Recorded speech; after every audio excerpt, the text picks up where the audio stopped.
ท่านผู้ชมสำหรับกองประชุมสมัยวิสามัญเทื่อที่2ของสภาแห่งชาติสุดที่9ได้อัดลงด้วยผลสำเร็จอย่างจบงามในตอนบ่ายของมื้อนี้20มีนา2025ภายหลังที่ดำเนินมาแต่วันที่17มีนาโดยกองประชุมได้ค้นคว้าและหับฮ้องเอาเวียกงานสำคัญของชาติพิธีอัดกองประชุมวันที่20มีนา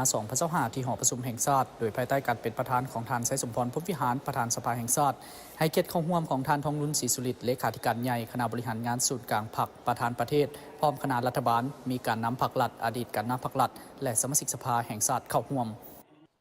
ในพิธีท่านไสสมพร พรหมวิหารประธานสภาแห่งชาติประธานกองประชุมได้กล่าวสุนทรพจน์อัดกองประชุมสมัยวิสามัญเทื่อที่2ของสภาแห่งชาติสุดที่9อย่างเป็นทางการซึ่งท่านกล่าวว่ากองประชุมครั้งนี้ได้พิจารณาและรับรองเอารัฐธรรมนูญฉบับปรับปรุงปี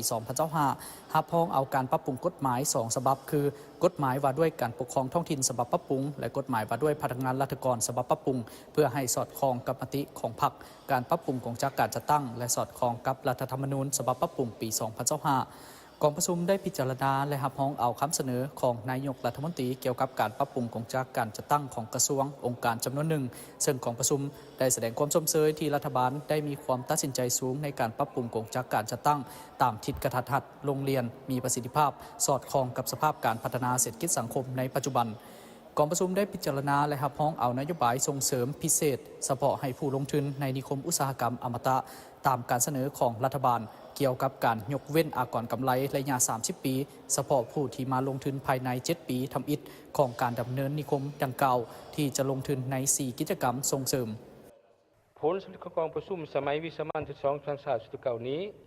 เป็นการพันขยายมติกองประชุมใหญ่ครั้งที่11ของพรรคแผนพัฒนาเศรษฐกิจสังคมแห่งชาติ5 ปีครั้งที่9เข้าสู่เวียงานตัวจริงเป็นมรรคผลร่วมสู่สติปัญญาการแสดงออกถึงสิทธิประชาธิปไตยก็คือผลของการยกสูงความชอบทางด้านการเมืองของบรรดาฐานสมาชิกสภาแห่งชาติการตัดสินใจสูงของรัฐบาลองค์การเกี่ยวข้องที่มีความพยายามมีมาตรการตัวจริงในการแก้ไขความยุ่งยากทางด้านเศรษฐกิจการเงินให้ตกไปเถิดละก้าว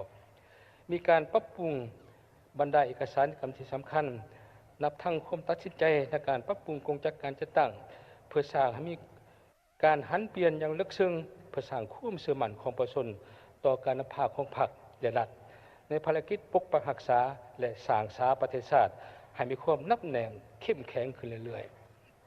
ๆกองประชุมสมัยวิสามัญเทื่อที่2ของสภาศาสตร์สุดเก่าถ้าผลสนจังจบงามขอย้อนมีการชี้นำอย่างใกล้ชิดจากกรมการเมืองศูนย์กลางพรรคและคณะเลขาธิการศูนย์กลางพรรคย้อนความสอบสูงของรัฐบาลบรรดากระทรวงองค์การแขนงการเกี่ยวข้องให้การร่วมมือสนับสนุนอย่างกว้างขวางในโอกาสที่มีอันสง่าราศีนี้ข้าพเจ้าในนามประธานกองประชุม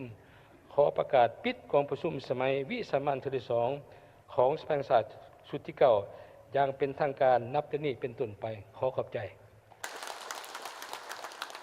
กองประชุมสมัยวิสามัญเทื่อที่2ของสภาแห่งชาติสุดที่9ได้รับผลสำเร็จอย่างจบงามก่อย้อนมีการชี้นำอย่างใกล้ชิดจากกรมการเมืองศูนย์กลางพรรคและคณะเลขาธิการศูนย์กลางพรรคย้อนความรับผิดชอบสูงของรัฐบาลบรรดากระทรวงและแขนงการเกี่ยวข้องที่ให้การร่วมมือและสนับสนุนอย่างกว้างขวาง